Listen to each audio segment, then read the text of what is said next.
जो पवन दास है, इसको सतगुरु रामपाल जी महाराज जी ने गुरुद्रोही घोषित कर रखा है। ये जो बंदा है ये बुगला है। परमात्मा कहते तन उजला, परमात्मा कहते तन उजला और मन मैला, बुगला कपटी अंग, तासे तो कौवा भला बाहर भीतर एक ही रंग। यानी जो बुगला होता है उसका ऊपर से तो बहुत वाइट दिखता है, लेकिन उसका मन जो है मैला होता है। लेकिन कौवा जो है बाहर से भी काला अंदर से भी काला, तो लोग उससे सावधान रहते हैं। लेकिन बुगले के जाल में लोग जल्दी फंस जाते हैं, क्योंकि बुगला बाहर से कुछ दिखता है और अंदर से कुछ दिखता है। तो ये पवन दास जो है बिल्कुल वैसा ही है। बाहर से तो पूरा ढोंग करता है सतसेवक का, मैं सतसेवक हूँ, और सतगुरु रामपाल जी महाराज जी के जयकारे लगाते, बंदी छोड़ सतगुरु रामपाल जी भगवान की जय, सारी सृष्टि के रचनार सतगुरु रामपाल जी महाराज। और दूसरी तरफ ये सतगुरु रामपाल जी महाराज जी को जो अपाहिज सिद्ध करने पे लगा हुआ है। इसका कहना है सतगुरु रामपाल जी महाराज जी ने 2014 से लेकर 2024 तक कुछ भी नहीं किया।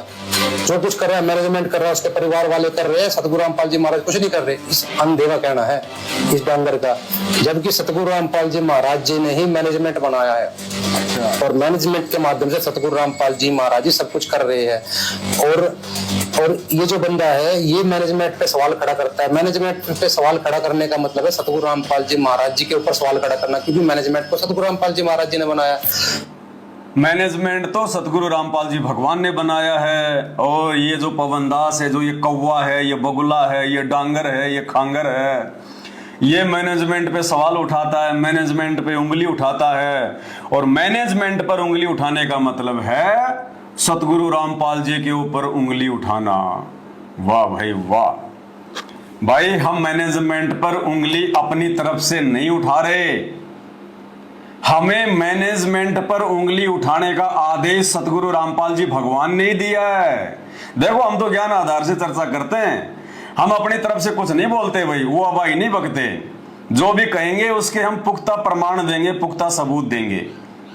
अगर मैनेजमेंट सतगुरु रामपाल जी भगवान ने बनाया है और मैनेजमेंट पे उंगली नहीं उठानी चाहिए, तो पहली बात तो आपका ये तर्क भी जो है ये गलत है, क्योंकि मैनेजमेंट अलग है और सतगुरु रामपाल जी भगवान जो है वो अलग हैं।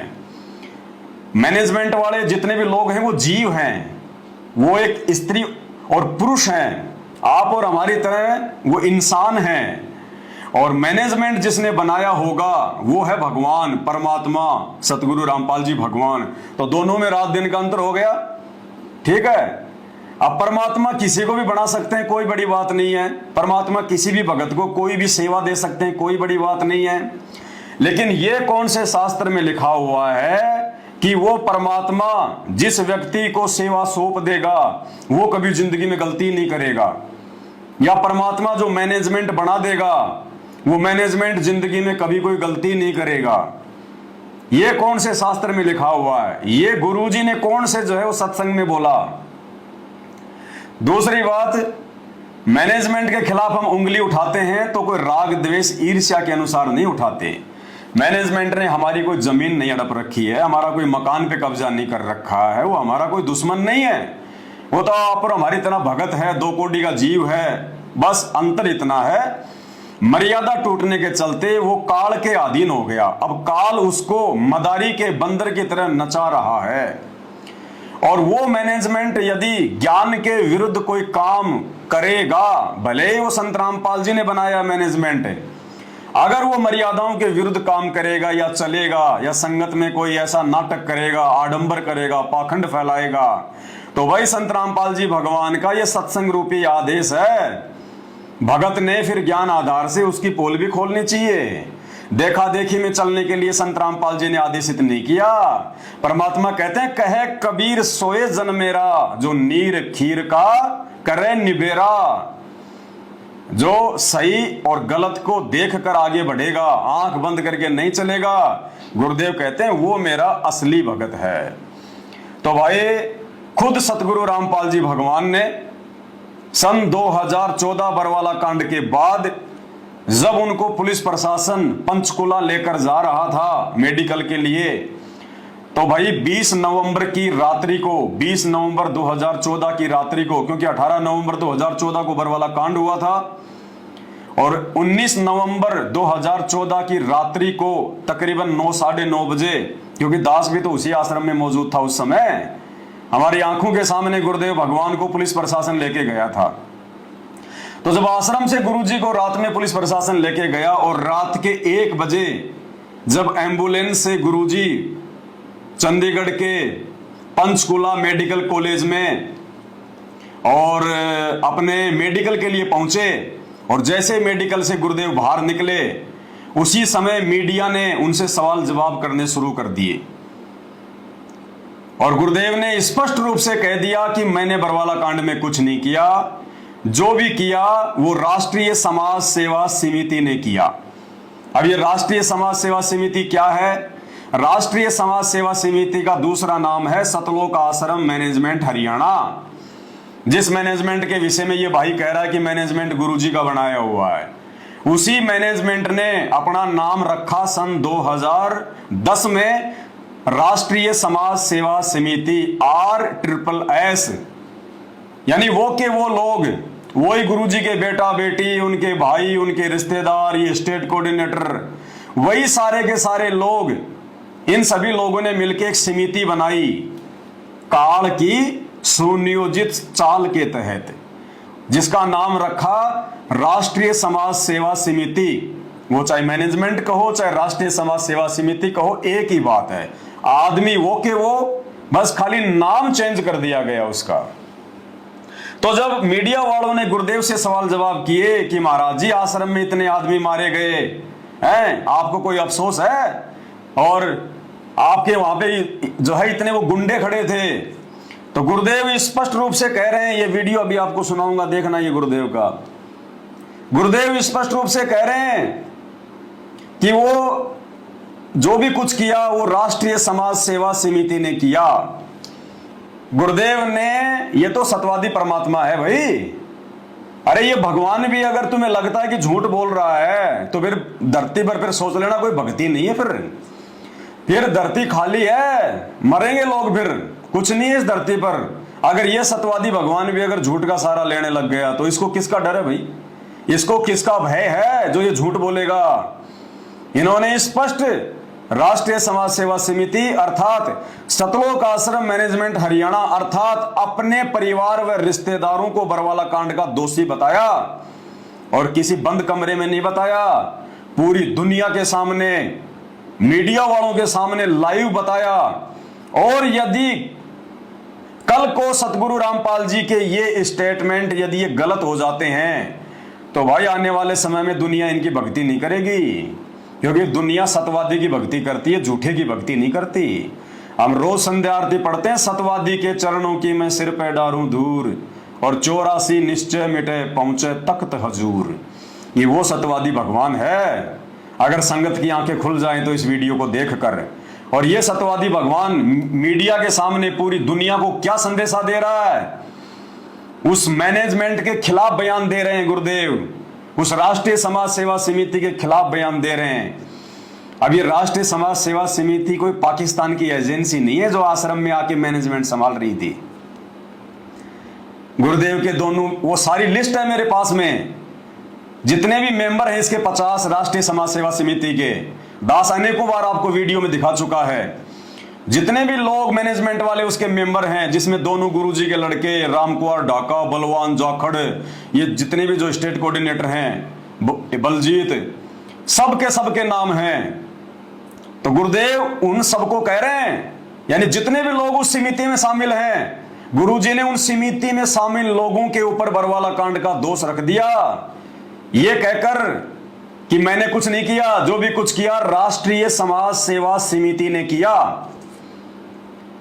अब मीडिया वाले ने गुरुजी से पूछा कि महाराज जी समिति भी तो आपकी है, तो गुरुजी स्पष्ट कह रहे हैं कि नहीं, समिति मेरी नहीं है। इतना अच्छा स्टेटमेंट सतगुरु रामपाल जी भगवान ने, इस अंतर्यामी भगवान ने जेल जाने से पहले दे दिया, वरना भाई किसी को नहीं पता चलता कि बरवाला कांड ये किसने करवा दिया। तो सुनो परमात्मा का ये वचन। इतने इल्जाम है सर, आपके ऊपर इतने इल्जाम झूठे कैसे हैं आपके ऊपर? आपके गुंडे इतने खड़े थे वहाँ पे, हजारों आदमी हरियाणा पुलिस से। मेरे नीचे राष्ट्रीय समाज सेवा समिति नहीं तो आपकी समिति है। अरे आपकी समिति है बाबा, आप अपने आप को संत कहते हैं आप। इस अंतर्यामी भगवान ने, इस सतगुरुदेव भगवान ने, इस सत्यवादी भगवान ने जो कहना था सब कुछ कह दिया। और कहते हैं संत वचन पलटे नहीं चाहे पलट जाए ब्रह्मांड। जो सतगुरु रामपाल जी भगवान ने अपने इस वीडियो में पूरी दुनिया के सामने सतलोक आश्रम मैनेजमेंट को बरवाला कांड का दोषी ठहरा दिया है, ये वचन उनके पलट नहीं सकते। संत वचन पलटे नहीं, पलट जाए ब्रह्मांड। स्पष्ट कह दिया कि बरवाला कांड का मुख्य दोषी राष्ट्रीय समाज सेवा समिति अर्थात मैनेजमेंट है, और मालिक ने वो कसर भी छोड़ निकाल दी। परमात्मा ने मीडिया वाले से ये सवाल भी करवा दिया उसके अंदर ये प्रेरणा करके कि बेटा ये तो पूछ ले कि वो समिति मेरी है कि नहीं है, मैंने बनाई है कि नहीं बनाई है। तो मीडिया वाला बोला महाराज जी समिति भी तो आपकी है। अंतर्यामी गुरुदेव बोलो नहीं भाई मेरी समिति नहीं है, एक बार फिर से सुन लो। आपके ऊपर इतने इल्जाम है सर, आपके ऊपर इतने इल्जाम झूठे कैसे हैं आपके ऊपर? आपके गुंडे इतने खड़े थे वहाँ पे, हजारों आदमी हरियाणा पुलिस से। मेरे नीचे राष्ट्रीय समाज सेवा समिति। नहीं तो आपकी समिति है। अरे आपकी समिति है बाबा। मीडिया वाला बेचारा चिल्लाता रह गया कि बाबा आपकी समिति है, बाबा आपकी समिति है, और बाबा जी कह रहे नहीं नहीं नहीं, ये समिति काल की है, ये समिति ज्योति निरंजन की है, ये समिति हमारी नहीं है। स्पष्ट रूप से मना कर दिया गुरुदेव भगवान ने। भाई और बहनों, आज के इस वीडियो में बहुत सारे नए जो भगत भाई बहन हैं जिनको बरवाला कांड के बारे में कुछ नहीं पता है, जिनको बेचारों को आश्रमों में बुला बुला के ज्योति पाठ दान धर्म के नाम पे लूटा जा रहा है, आज उनकी आंखें खुलेंगी। आज कहते हैं मैनेजमेंट की हर बात माननी पड़ेगी। क्यों? क्योंकि मैनेजमेंट को सतगुरु रामपाल जी महाराज ने बनाया है। भैया हम कोई बाध्य नहीं है मानने के लिए। ये कौन से सत्संग में कहा सतगुरु रामपाल जी भगवान ने कि मैंने ये मैनेजमेंट बना दिया और अब तुम भक्तों ने इस मैनेजमेंट की बात माननी पड़ेगी? अगर मैनेजमेंट की बात माननी है तो फिर सतगुरु रामपाल जी भगवान का मतलब क्या रह गया? फिर सतगुरु रामपाल जी भगवान के सत्संगों का, उनके वचनों का फिर क्या मतलब रह गया? फिर तो जो मैनेजमेंट कहेगा वो ही मानना हमारे को, फिर तो सत्संगों को छोड़ दो। फिर सत्संगों की आवश्यकता क्या पड़ गई? फिर भगवान ने सत्संग क्यों किए अगर मैनेजमेंट की माननी है तो? मैनेजमेंट कल को कहेगा कुएं में पड़ जाओ, हम मूर्ख हैं क्या जो अपने मानव शरीर को हम बर्बाद कर देंगे? तो ये जो आपका जो ये तर्क है ये बहुत ही ओल्ड और ये घटिया तर्क है। बच्चे भी इतनी समझ रखते हैं लेकिन उससे भी नीचे गिरी हुई सोच इस भाई की है। काल इतना नीचे गिराता है इंसान को। कहता मैनेजमेंट सतगुरु रामपाल जी महाराज जी ने बनाया इसलिए उसकी हर बात माननी पड़ेगी, और मैनेजमेंट मतलब सतगुरु रामपाल जी भगवान ही समझ लेना। भाई ये काल, ये दुर्गा, ये ब्रह्मा विष्णु महेश, ये किसने बनाए हैं? ये आपके दादा परदादा ने बनाए हैं क्या? अरे काल को किसने बनाया? सतगुरु रामपाल जी भगवान ने। दुर्गा को किसने बनाया? सतगुरु रामपाल जी भगवान ने। और दुर्गा के विषय में परमात्मा ने क्या कहा? कंठ कमल में बसे अविद्या ज्ञान ध्यान बुद्धि नाश ही। कि जो ये दुर्गा है ये कंठ कमल में निवास करती है और ये भगत के ज्ञान योग को समाप्त करती है, ये दुर्बुद्धि लेके आती है। तो भाई हम दुर्गा की बात मान लें फिर तो हमने दुर्गा की हर बात माननी पड़ेगी, क्योंकि दुर्गा तो श्रीमद् देवी भागवत पुराण के 7वें स्कंद में पेज नंबर 428 पर या 462 पर कह रही है राजा हिमालय को उपदेश देते समय कि राजन और सब बातों को छोड़ दे, ब्रह्म की पूजा कर, काल की पूजा कर। तो फिर तो सभी भक्तों ने दुर्गा की बात मान लेनी चाहिए, क्योंकि दुर्गा को भी तो गुरुजी ने बनाया है, सतगुरु रामपाल जी भगवान ने बनाया है। उस काल की बात भी मान लेनी चाहिए। फिर तो काल की बात भी मान लेनी चाहिए जो कहता कि मैं ही हूं सबसे बड़ा भगवान, मेरे से बड़ा पुरुष और कोई नहीं है, मेरी शरण में आने के बाद जीव की जन्म मृत्यु नहीं होती, फलाना नहीं होता। फिर तो काल की बात भी मान लेनी चाहिए, फिर तो उसी की भक्ति करनी चाहिए, क्योंकि काल को भी तो सतगुरु रामपाल जी भगवान ने बनाया है। और भाई फिर देवताओं के राजा इंद्र को भी सतगुरु रामपाल जी भगवान ने बनाया है। और देवताओं का राजा इंद्र मांस भी खाता है, वो दारू भी पीता है, वो वैश्यावर्ती भी करता है, जैसे गौतम ऋषि की पत्नी अहिल्या के साथ किया। तो फिर तो हमने हमारे भाई साहब इंद्र के साथ मिलकर, क्योंकि गुरुजी ने बनाया है ना, अब हर बात माननी पड़ेगी, क्योंकि इंद्र का आदेश मतलब गुरुजी का आदेश, काल का आदेश मतलब गुरुजी का आदेश, दुर्गा का आदेश मतलब गुरुजी का आदेश। तो फिर तो इंद्र के साथ मिलके हमने भी रंगरेलियां मनानी चाहिए। अपने सभी कोऑर्डिनेटरों को बोलो फिर तो मनाओ रंगरेलियां, करो मौज मस्ती, क्योंकि गुरुजी ने तो सब कुछ बनाया है। ये अध्यात्म है, अध्यात्म है। यहां तुम्हारे अपने मनमुखी वचन नहीं चलेंगे, मनमान आचरण नहीं चलेगा। ये सतलोक आश्रम मैनेजमेंट हरियाणा के सिर पे ये डंडा खड़ा कर रखा है। परमात्मा ने सात संगति रूपी ये डंडा, इनके हर कर्म कुकर्म पर परमात्मा ज्ञान आधार से वीडियो बनवा के इनको सीधा रखते हैं।